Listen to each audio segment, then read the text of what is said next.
Bismillahirrahmanirrahim. Welcome to the second part of discussion of sample paper in MDCAT English 2021 by PMC. 10 questions में discuss कर चुका पहले part में. Question number 11 discuss करेंगे. Question number 11 है spring is dash, spring is dash, it will be warmer soon, it will be warmer soon. Option जिसके साथ है ए, बी, सी और डी. ऑप्शन ए है on the way, option B है to be coming, option C है eventually, option D है prepared now. अब देखिए एज एक लिंकिंग वर्ब है. लिंकिंग वर्ब के बाद हम या नाउन लगा सकते हैं या एडजेक्टिव कॉम्प्लीमेंट लगा सकते हैं.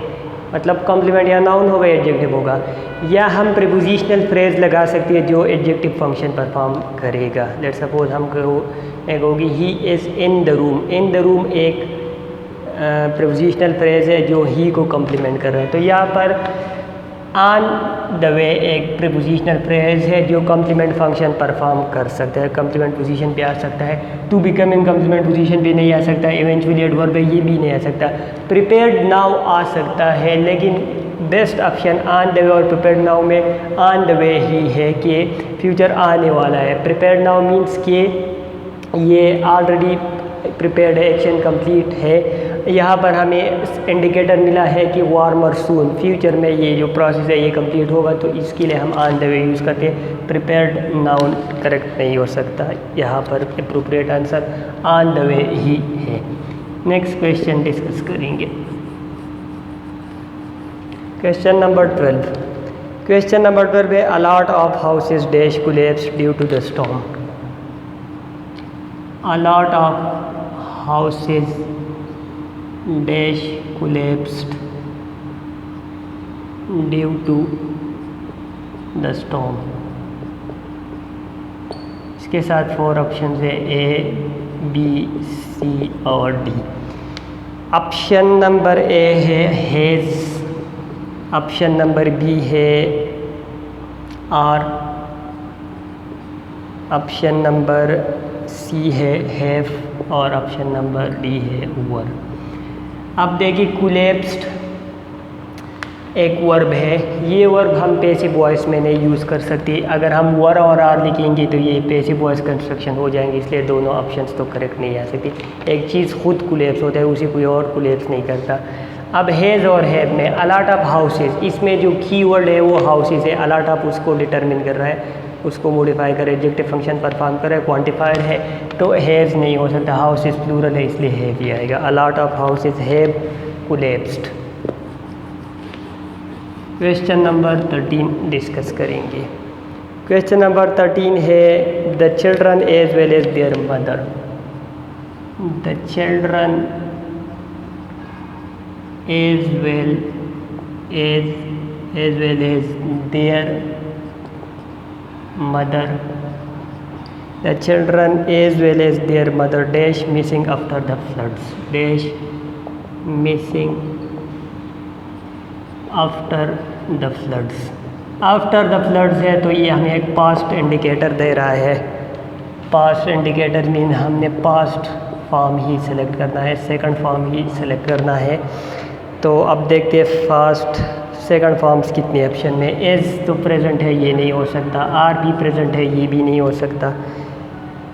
वाज और वर नॉट बाकी ऑप्शंस बचे. वाज और वर नॉट. अब वाज और वर नॉट में रूल सब्जेक्ट वर्ब एग्रीमेंट में मैं डिस्कस कर चुका हूँ कि एज वेल एज जब दो वर्ड्स को ज्वाइन करें तो जो वर्ड पहले आ जाए हम उसके अकॉर्डिंग. अब द चिल्ड्रन प्लूरल है और देयर मदर सिंगुलर है. हमने प्लूरल पहला वाला जो वर्ड है वो प्लूरल है तो इसके अकॉर्डिंगली, तो इसलिए वर नॉट आएगा, वाज नहीं आ सकता, क्योंकि वर्ड वन जो है वो प्लूरल है और एज वेल एज हमें इंडिकेट कर रहा है कि हमने वर्ड वन की ही अकॉर्डिंगली यूज़ करना है वर्ब हेल्पिंग वर्ब या linking verb. Question number 14. A large sum of money. A large sum of money. A large sum of money dash stolen in the last night.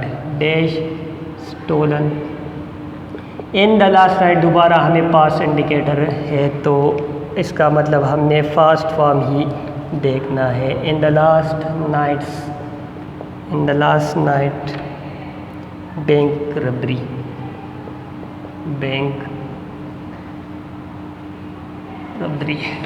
Fast form he select करना है. In the last हमें ये indicate कर रहा है. तो option number है as तो नहीं आ सकता, पास्ट की बात हो रही है.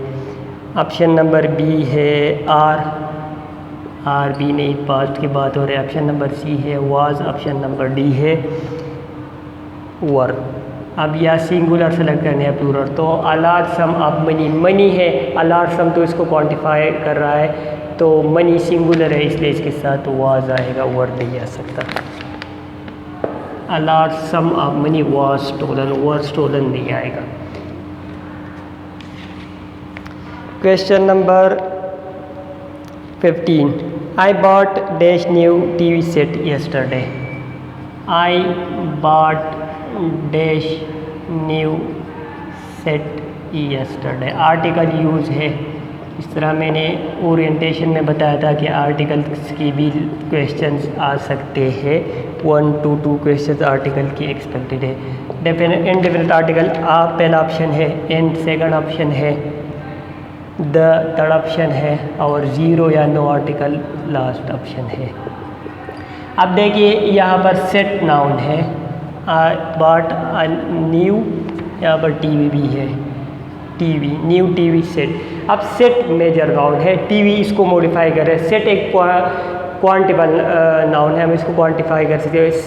सेट्स 2 सेट्स 3 सेट्स, तो जिसको हम काउंट कर सकते हैं काउंटेबल नाउन, तो उसके साथ हम डेफिनेट आर्टिकल आ लगा सकते हैं. अब न्यू जो साउंड है ये वाविल साउंड है, कॉन्सोनेंट साउंड है, इसलिए इसके साथ आएगा. और एन इसलिए नहीं लगा सकती क्योंकि साउंड कॉन्सोनेंट है, वाविल नहीं है. द जब हम कोई चीज़ पहली बार मेंशन करें उसके लिए इनडेफिनेट आर्टिकल लगा दिया, डेफिनेट नहीं, इसलिए ये भी नहीं आ सकती. भी नो आर्टिकल नहीं, आर्टिकल लाजिम है क्योंकि सेट एक काउंटेबल नाउन है. Set 2 sets 3 sets. Question number 16 discuss करेंगे. I think man over there is very ill, he can not stand on the feet. I think dash man over there. I think dash man over there is very ill. इसके साथ एक और भी sentence है. He cannot stand on his feet. He cannot stand on his feet. दोबारा article की use है क्योंकि आर्टिकल के क्वेश्चन मैंने बताया 1 2 3 तक क्वेश्चंस आ सकते हैं. 4 ऑप्शन है A B C और D. ऑप्शन नंबर A है आमेन. ऑप्शन नंबर B है एनमेन. ऑप्शन नंबर C है दमेन, और ऑप्शन नंबर 4 है नो आर्टिकल. अब देखिए ये ओवर देयर इस मैन को स्पेसिफाई कर रहा है, स्पेसिफिक बनने की बात हो रही है. स्पेसिफिक के लिए हम द यूज़ करते हैं, बाकी ऑप्शन यहाँ पर नहीं आ सकते. द मैन क्योंकि स्पेसिफाई है, कौन से बंदे की बात हो रही है उसको ओवर देयर में स्पेसिफाई किया है, इसलिए यहाँ पर हम द मैन यूज़ करेंगे. आमेन या एन मैन या ज़ीरो आर्टिकल ऑप्शंस करेक्ट नहीं आ सकते. क्वेश्चन नंबर 17 में करेक्ट स्पेलिंग है तो बेनिफिटेड है. बेनिफिटेड का करेक्ट स्पेलिंग है BENFITTED. ये करेक्ट स्पेलिंग है बेनिफिटेड का. और इसी तरह क्वेश्चन नंबर 18 में भी करेक्ट स्पेलिंग है तो सर्वेंट का ये करेक्ट स्पेलिंग है BENEFITTED. ये बेनिफिटेड का करेक्ट स्पेलिंग है. SERVANT सर्वेंट ये सर्वेंट का करेक्ट स्पेलिंग है. क्वेश्चन नंबर 17 और 18 दोनों में करेक्ट स्पेलिंग मांग रहे हैं तो ये दोनों के करेक्ट स्पेलिंग्स है. क्वेश्चन नंबर 19 में 4 ऑप्शन है, उनमें से एक ऑप्शन करेक्ट है, बाकी जो ऑप्शन है वो इनकरेक्ट है. वो 4 ऑप्शन में यहाँ पर लिख रहा हूँ. Here is the paper clips. The paper clips. Here is the paper clips. उसके बाद यू रिक्वेस्टेड. You requested. ये है सेंटेंस नंबर 1। सेंटेंस नंबर 2 है here is the paper clips, here is the paper clips, here is the paper clips you requested,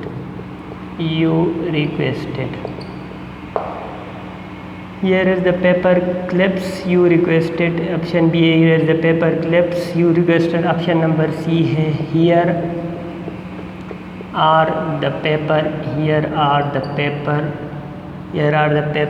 clips you requested। और last option है D, here are the box of paper, here are the box of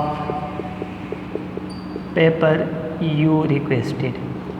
अब देखिए यहाँ पर main point ये है कि हम सब्जेक्ट आइडेंटिफाई करें। जिस तरह मैं सब्जेक्ट लेक्चर में बता चुका हूँ कि सब्जेक्ट स्टार्ट में भी आ सकता है, एंड में भी आ सकता है, मिड में भी आ सकता है। अब इस सेंटेंस में जो सब्जेक्ट है फर्स्ट का वो क्लिप्स सब्जेक्ट है, पेपर उसको मॉडिफाई करा जिस तरह मैंने टीवी सेट की बात की। यहाँ पर क्लिप्स सब्जेक्ट है, नाउन, पेपर उसको मॉडिफाई कर रहा है, तो पेपर क्लिप्स एक सब्जेक्ट है, प्लूरल है, प्लूरल के साथ एज नहीं। What is here that you requested the paper clips, what का आंसर हमें द पेपर क्लिप्स देगा। तो ये सब्जेक्ट है, ये प्लूरल है, एज नहीं आ सकता, ये एज भी नहीं आ सकता। Here are the paper clips you requested आर आ सकता है, तो ये करेक्ट ऑप्शन है। डी में मिस्टेक किया, here are the box of paper you requested, box singular है। What is here that you requested the box of paper, the box singular है, इसके साथ आर नहीं आ सकी, इसलिए ये भी इनकरेक्ट है। C is the correct option, here are the paper clips you requested. Last question discuss करेंगे, क्वेश्चन नंबर 20। क्वेश्चन नंबर 20 है neither Jackson nor I, neither Jackson nor I, neither Jackson nor I is playing, nor I is playing. Option number 2 है neither Jackson nor I, nor I. Option number A is playing नहीं है, am playing है। Option number B is playing है। और option number C है वो है are playing. और इसी तरह ऑप्शन नंबर डी है वर प्लेइंग। अब देखिए मैंने आपको एक पॉइंट बताया था सब्जेक्टिव लेक्चर में कि आपने क्वेश्चन की नेचर को समझना है कि ये क्वेश्चन किस टॉपिक है, आपने फोकल पॉइंट पे जाना है, फोकल पॉइंट पे आपको आंसर मिलेगा, ज़्यादा टाइम वेस्ट करने की ज़रूरत है। विद इन सेकंड आंसर करिए, नेक्स्ट क्वेश्चन पे जाए। अब नीदर नार का ये रूल है कि नार के बाद जो वर्ड आएगा उसके अकॉर्डिंगली हमने वर्ब हेल्पिंग वर्ब यूज़ करना है। तो जैसे ही आपको क्वेश्चन का नेचर मालूम हुआ कि ये नीदर नार वाला क्वेश्चन है जिसमें हमने जो सेकंड नाउन आता है या प्रोनाउन आता है उसके accordingly verb helping verb linking verb use करें, तो फ़ौरन आप सेकंड वर्ड पे जाए, उसी फोकल पॉइंट पे जाए। अब यहाँ पर आई, नार के बाद ये फोकल पॉइंट है, आई है, आई के साथ एम यूज़ हो सकता है, ये करेक्ट ऑप्शन है। आई के साथ एज नहीं, आर नहीं, वर नहीं यूज़ हो सकती, इसलिए एक करेक्ट ऑप्शन है। सीधा फोकल पॉइंट पे जाए, नार के बाद जो वर्ड है वो सिंगुलर है आगे सिंगुलर लगाए, वो प्लूरल है आगे प्लूरल, उसके अकॉर्डिंगली यूज़ होगा। ये फोकल पॉइंट है, ये टेक्निक है, आप डायरेक्टली फोकल पॉइंट पे जाए। अब देखिए ये क्वेश्चन जिस तरह मैंने कैटेगराइजेशन किया था कि 4 क्वेश्चन आपके एग्रीमेंट मिस्टेक से, पंक्चुएशन से 3-4, इस तरह आर्टिकल कंजंक्शन, उसी पैटर्न वोकैबुलरी की क्वेश्चन ऑलमोस्ट वही पैटर्न फॉलो किया गया है इस सैम्पल में। और जो सैम्पल नंबर 1 है उसमें भी इसी तरह ही है, उसमें पंक्चुएशन की क्वेश्चन है, इसमें पंक्चुएशन की क्वेश्चन नहीं है, वो मैं डिस्कस करूँगा। तो उसमें मैं दोबारा कैटेगराइजेशन से उसको एसोसिएट करूँगा। जो कैटेगराइजेशन मैंने बताया था कि 4 क्वेश्चन वोकैबुलरी के, फिर 16 ग्रामर के, फिर किस पैटर्न, वही पैटर्न भी अप्लाई की गई है कि 4 ऑप्शन में से एक सेलेक्ट करना होता है, सेंटेंस कंप्लीट करना होता है, या 4 ऑप्शन में से एक करेक्ट होता है, बाकी 3 वही पैटर्न भी है, टॉपिक्स भी वही है जो मैंने ओरिएंटेशन लेक्चर में बताया था। अब इसके बाद जो ये सैम्पल पेपर 2 था, सैम्पल पेपर 1 में डिस्कस करूँगा, इसके बाद जो नेक्स्ट लेक्चर होगा। Thank you.